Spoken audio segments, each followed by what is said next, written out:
ابو بکر صدیق رضی اللہ تعالیٰ عنہ نے نا بڑا کریم محبوب کا ساتھ دیا.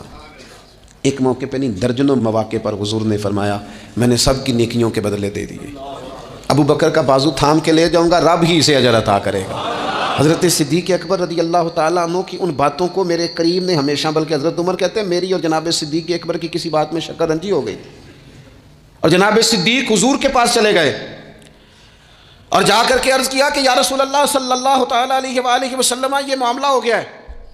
حضرت سیدنا ابو بکر صدیق کی بات سن کے حضور خاموش ہو گئے. حضرت صدیق نے عرض کی حضور میں نے کہا بھی تھا, عرض بھی کی تھی, لیکن عمر فاروق مانے نہیں. یہ اگر کوئی بھائی معذرت کرے تو اس کی قبول کر لینی چاہیے. ہمارے ہاں نا احساس ہونے پر منتیں کرتے دیکھے ہیں میں نے بھائی, اپنے بچوں سمیت آ کے بیٹھے دیکھے اور چار یار غلطی ہو گئی تھی. وہ بندہ جس کی روزانہ لاکھوں غلطیاں رب معاف کرتا ہے, وہ کسی کی ایک خطا بھی معاف کرنے کو تیار نہیں ہے. شادی کا موقع ہے, منانے کے لیے جا رہے ہیں رشتہ دار, کہتے ہیں آج تو ٹائم آیا ناراض ہونے کا, اور تیار ہی نہیں ہے, راضی نہیں ہوتے ہیں. یہ حدیث یاد رکھ لینا, نبی پاک علیہ الصلوۃ والسلام نے فرمایا جس کا بھائی اس کے پاس معذرت لایا, معافی مانگنے آیا اور اس نے معاف نہ کیا, محبوب فرماتے میرے حوض کوثر پہ نہ آئے, یہاں نہ آئے. وہ تیرا بھائی ہاں کوئی عقیدے کا مسئلہ تھا, کوئی شرعی معاملہ تھا تو بات اور تھی, ذات کے لیے بت بنا کے رکھے ساری زندگی, اور معافی دینے کو ہم تیار نہ ہوئے. احساس ہی نہیں پیدا کیا کہ وہ جو آ گیا ہے وہ تو اب آ گیا, اب ہمیں درگزر کا حکم تھا. حضرت ابو بکر صدیق رضی اللہ تعالیٰ عنہ نے معذرت چاہی, لیکن جناب عمر کے مزاج میں جلال تھا, وہ ناراض ہیں. حضرت صدیق حضور کی بارگاہ میں حاضر ہو گئے, سارا مدعا عرض کر دیا. حضرت عمر کہتے ہیں میں پیچھے گیا, اور جب میں گیا تو میں حال سارا سمجھ گیا. کہتے ہیں جب نبی پاک کی بارگاہ میں گیا تو جو حضور کے جملے تھے وہ جناب صدیق اکبر کی عظمت کو کہاں سے کہاں لے گئے. محبوب فرمانے لگے عمر کیا تم میری خاطر ابو بکر کو چھوڑ نہیں سکتے تھے؟ فرمایا جب سب مجھے جھٹلا رہے تھے یہ میری تصدیق کر رہا تھا, جب سب کی تلواریں نیام سے باہر نکلی ہوئی تھیں اور ابو بکر سینہ کھول کے میری حفاظت کر رہا تھا, تم میری وجہ سے اسے چھوڑ نہیں سکتے تھے. احسان کسی کا تو یاد رکھا جائے. اور جو لوگ احسان مند تھے, حضرت شیخ سعدی رحمۃ اللہ تعالیٰ علیہ فرماتے میں نے دیکھا ایک شخص کے پیچھے پیچھے ہرن چل رہا تھا, وہ ذرا میرے قریب آیا تو میں نے اس سے آ کے کہا کہ یہ ہرن تو بندہ دیکھ کے بھاگ جاتا ہے, تیرے پیچھے کیسے چل رہا ہے؟ تو سعدی فرماتے ہیں وہ شخص کہنے لگا اس کا بچہ مر رہا تھا, میں نے بچایا ہے, میں نے اس کے بچے کو پانی پلایا ہے, گھاس کھلائی ہے, تو جب سے یہ دم ہلاتا ہلاتا میرے پیچھے ہے. حضرت سعدی فرماتے ہیں اس کے گلے میں رسی کوئی نہیں تھی, اور اگر اس کے گلے میں کوئی رسی تھی تو احسان کی رسی تھی جس سے وہ بندھا ہوا پیچھے پیچھے چلا آ رہا تھا. کوئی تو ایسی رسی, یہاں تو بھائی اتنا عجیب معاملہ ہو گیا ہے. ہمارے ایک بہت بڑے بزرگ عالم ہیں تو ایک دن فرما رہے تھے یار حد ہو گئی ہے, جن کو پڑھایا تھا لکھایا تھا وہ مقابلے میں آ کے بیٹھ گئے, ہم نے شاگرد بنائے تھے کہ دشمن تیار کیے تھے. وہ عربی کا ایک محاورہ ہے نا جس سے نیکی کرو پھر اس کے شر سے بھی بچو. بعض تو سے حضرت علی کا قول بھی کہتے ہیں اپنی زندگی میں یہ مزاج کبھی نہ بنائیں, کبھی نہ بنائیں, کبھی کوئی ایسی طبیعت کے اندر بات نہ لائیں. لوگ مختلف لوگوں کے بارے میں نام لے کے ٹھٹھا کرتے ہیں معاذ اللہ, اور بڑی بڑی باتیں سناتے ہیں. ایک خان صاحب سے میری ملاقات ہوئی کچھ عرصہ پہلے, تو ایک انتہائی غریب آدمی کے گھر میں میں نے انہیں ڈیوٹی کرتے دیکھا. تو میں نے کہا آپ یہاں ڈیوٹی کرتے ہیں؟ کہنے لگے یہ ہمارے صاحب بڑے امیر ہوتے تھے, غریب ہو گئے, سب چھوڑ گئے, حالات کا تغیر بدلا. تو میں نے کہا آپ کیوں نہیں چھوڑ کے گئے؟ کہنے لگے کیا کروں, مجبوری ہے, نمک خار ہوں, ان کے گھر کا نمک کھایا ہے, اب حالات کے تغیر اصلہ نال جے نیکی کریے, وہ نسلاں تاک نہیں بھول دے. تو وہ میرے دوست کہنے لگے میں نے اسے 20 دفعہ کہا ہے کہ تو چلا جا. سب چلے گئے اور میرے پاس گنجائش بھی نہیں, لیکن یہ کہتا ہے یہیں روٹی کھائی ہے, جب راج کے ملتی تھی تب بھی کھاتے تھے, اب ایک ملتی آدھی آدھی کھائیں گے, رہنا یہیں پہ ہے. احسان مندی کا مزاج, اور بالخصوص اپنے قریبیوں کے بارے میں, اپنے اہل خاندان میں سے قریبیوں کے بارے میں احسان مندی کا مزاج بنائیں. اپنی طبیعت سے ناشکری, اپنی طبیعت سے رشتوں کو توڑنا, اپنے مزاج سے اپنے قریبیوں کے احسانات کو بھول جانا, اس سے باہر آئیں.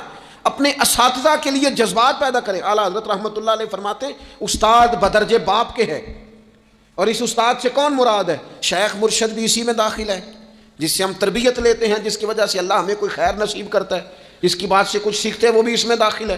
فرماتے ہیں ان کا حق ہے, اور جو حق والے تھے انہوں نے حق اس طرح سمجھا کہ حضرت مولا علی شیر خدا فرماتے ہیں میرا استاد اگر چاہے تو مدینے کے چوک میں کھڑا کر کے مجھے بیچ دے, میں بک جاؤں گا, لیکن اس کے حق سے میں اب پیچھے نہیں ہٹوں گا. 17 رمضان المبارک کو جنگ بدر ہوئی, نبی پاک علیہ السلام نے فرمایا رب کریم نے بدریوں سے وعدہ کر لیا ہے، جو جو بدر میں شریک ہوئے اللہ نے وعدہ کر لیا ہے رب سب کو جنت عطا فرمائے گا۔ اہل بدر میں سے کوئی شخص آتا نا تو صحابہ اٹھ کے اس کا استقبال کرتے۔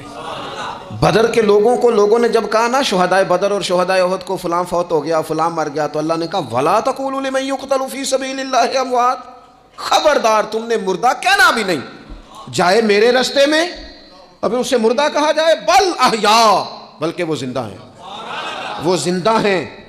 تم شعور نہیں رکھتے ان کی زندگی کا تو تم نے مردہ کہہ دیا، وہ تو زندہ ہیں۔ میرے دوست جتنے بھی لوگ اسلام میں، حضرت عمر فاروق کہتے ہیں میں حضرت صدیق اکبر کے پاس بیٹھا تھا تو ایک خاتون آ گئی دربار خلافت میں کسی کام سے، تو حضرت سیدنا ابو بکر صدیق نے اپنے کندھوں سے چادر اتاری، اس چادر کو زمین پہ بچھایا، اس بیٹی کو اس خاتون کو اپنی چادر پہ بٹھایا۔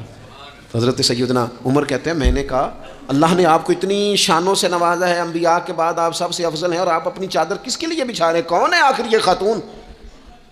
تو حضرت ابو بکر صدیق فرمانے لگے حضرت سعد بن ربیع رضی اللہ تعالیٰ عنہ نے میدان احد میں حضور کے قدموں میں جان قربان کی تھی۔ میں نے کہا ہاں، کہنے لگے یہ اسی سعد بن ربیع کی بیٹی ہے، یہ آج آئی ہے۔ اور ہمارے ملک میں کیا ہوا؟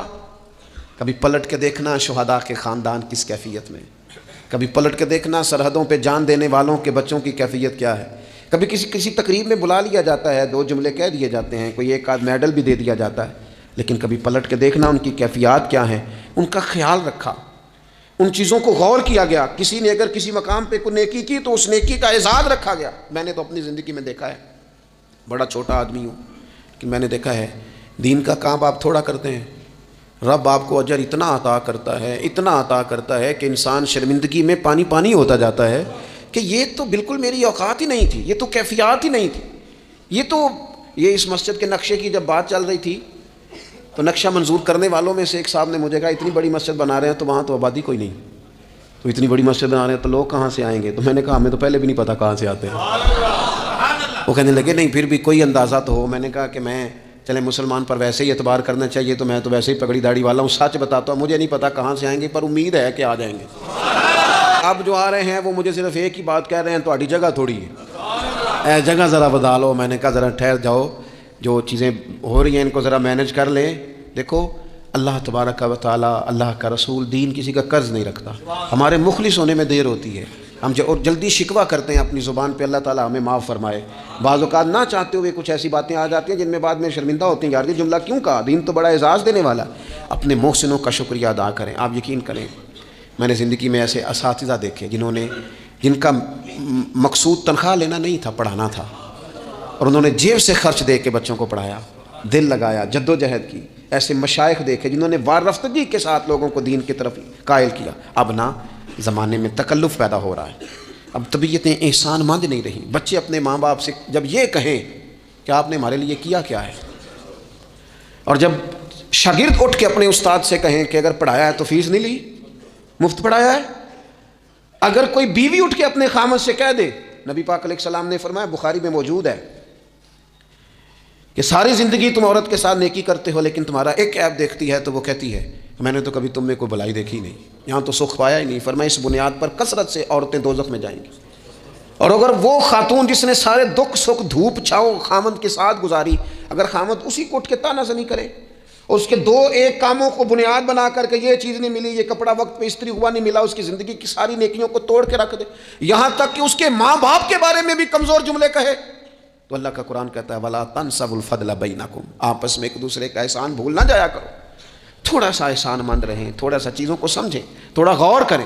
اگر یہ مزاج میں بات پیدا ہو جائے تو زمانے میں قرار آئے گا، ہمیں ایک دوسرے کی قدر کا احساس ہوگا، مل کے رہنا ہم پسند کریں گے، ہمارے اندر وہ چیزیں آئیں گی۔ یہ ادارے بنتے ہیں، یہ چلتے ہیں، لوگ آتے ہیں، میرا ہی نام ہے، مجھے ہی لوگ جانتے ہیں، میرا ہی تعارف ہوتا ہے، لیکن میں تو ابھی آیا ہوں۔ تو جس نے یہاں میرے آنے سے پہلے صفیں بچھائی ہیں وہ بھی تو بڑا قیمتی آدمی ہے نا، جس نے جھاڑو دیا اس کی بھی تو بڑی بات ہے نا۔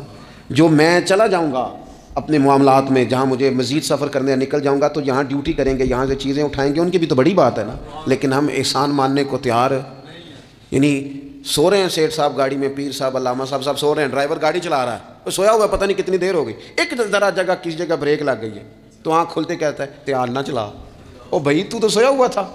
اس کی نیکی سمجھ جس نے ساری رات تجھے سفر کرایا ہے اور یہاں تو تلخ ہو گیا صرف ایک بات پر، احسان مندی کا مزاج نہیں۔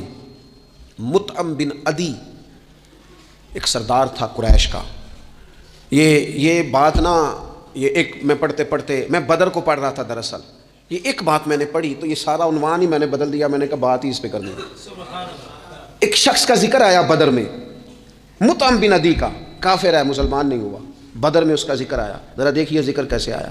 نبی اکرم صلی اللہ تعالیٰ علیہ وسلم جب طائف سے واپس آئے نا، تو جب کوئی شہر سے جاتا تھا واپس آتا تھا تو کسی کی پناہ میں آتا تھا تاکہ پھر اسے تکلیف نہ دے، اس دور کا رواج تھا۔ تو نبی پاک علیہ السلام جب واپس آئے تو کئی لوگوں سے بات کی گئی لیکن کوئی بھی آگے نہ بڑھا حضور کی حفاظت کے لیے۔ تو مطعم بن عدی اپنے 6 یا 7 بیٹوں کو لے کر اسلحے سمیت پوری شان و شوکت کے ساتھ نبی پاک کو لے کے آیا، اور پھر حضور نے بیت اللہ شریف میں نماز پڑھی۔ وقت گزر گیا، ایک دور کی بات تھی، ایک بات تھی، وہ دور گزر گیا، اس کے بعد بڑے دور آئے، اللہ نے معراج عطا کی، حضور یہاں آ گئے مدینہ طیبہ میں، یہاں سینکڑوں لوگ مسلمان ہوئے، بدر میں اللہ نے فتح دی۔ جب بدر کے قیدیوں کی بات چل رہی تھی نا، یہ جو لوگ قیدی ہو کے ہیں انہیں کس طرح چھوڑنا ہے، تو بڑے بڑے سردار مکے کے تیار تھے سفارش کے لیے آنے کے لیے کہ ان قیدیوں کو چھوڑ دیا جائے۔ یہاں بھی مشورہ ہو رہا تھا کیا کرنا ہے، قتل کر دیا جائے ان کفار کو، یہ بھی مشورہ تھا، فدیہ لے کے چھوڑ دیا جائے، یہ بھی مشورہ تھا، بہت ساری چیزیں ابھی طے ہونی تھی۔ تو ان ساری باتوں کے بیچ اچانک کیفیت بدلی۔ صحابہ کہتے ہیں باتیں ہوتے ہوتے ایک نیا رخ بات نے اختیار کیا۔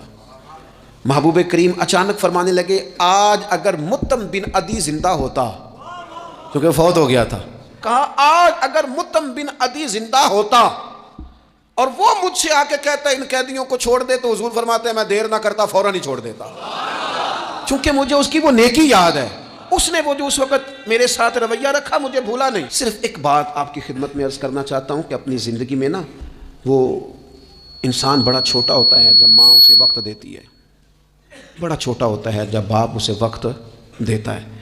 بڑے اساتذہ کے پاس بڑی کتابیں جب بندہ پڑھتا ہے وہ بھی بڑا وقت ہوتا ہے، لیکن جب اسے یہ اچھی طرح پہچان کرانی ہوتی ہے نا کہ یہ الف ہے، یہ با ہے، اور نہیں یہ تا ہے، آنکھیں کھول کے دیکھ، 2 نقطوں والا تا ہوتا ہے، یہ سا ہے، وہ بھی بڑے مشقت والے لوگ ہوتے ہیں، وہ بھی بڑی محنت کرتے ہیں، لیکن کیا کریں، بھول جاتے ہیں لوگ، نہیں یاد رہتا۔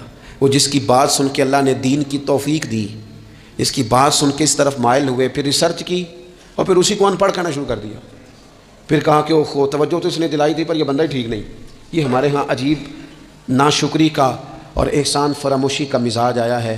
ہمیں ہمارا دین کہتا ہے آپس میں ایک دوسرے کے احسانوں کو بھلانا نہ، اور نیکی کا بدلہ ہمیشہ نیکی رکھنا۔